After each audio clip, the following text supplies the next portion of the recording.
સુરત ખાતે ઝિમ્બાબ્વેને ઉપરાષ્ટ્રપતિ ડોક્ટર ચિમિંગાએ 2 દિવસીય મુલાકાતે હીરા અને કાપડ ઉદ્યોગની મુલાકાત લીધી હતી।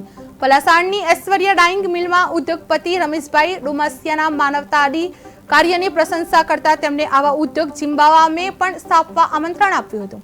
આવતીકાલે સુરતના સરસાણા ખાતે ચલો ઝિમ્બાબ્વે કાર્યક્રમ યોજાશે, જેમાં બંને દેશોના ઉદ્યોગપતિઓ રોકાણ અને સહયોગની તકો પર ચર્ચા કરશે। એવા મેં અમને જણાવ્યું કે એમની પાસે વર્કફોર્સ બહુ જ સારો છે અને એવમની પાસે ઘણું બધું સોર્સિસ છે કે જેના કારણે આપણે લેન્ડ સારી મળી શકે, ત્યાં ગાડીનું આખું એક ઇકો ફ્રેન્ડલી એન્વાયરમેન્ટ છે જેની અંદર આપણે બિઝનેસ સારી રીતે એન્હાન્સ કરી શકીએ અને એક્સપાન્ડ કરી શકીએ।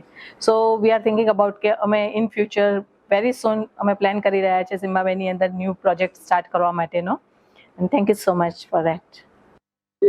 Nikhil Madrasi, president the southern Gujarat chamber of commerce and industry. Zimbabwe के उपराष्ट्रपति और समग्र मिनिस्टर्स की उनकी टीम आज सूरत के दौरे पर है। 2 दिन यह दौरा चलेगा। आज हमने सुबह हरे कृष्णा एक्सपोर्ट में डायमंड इंडस्ट्री की विजिट की।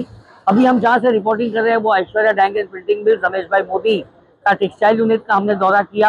अब हम सुमुल डेयरी जा रहे हैं और आने હોય જે એવા મેં અમને જણાવ્યું કે એમની પાસે વર્કફોર્સ બહુ જ સારો છે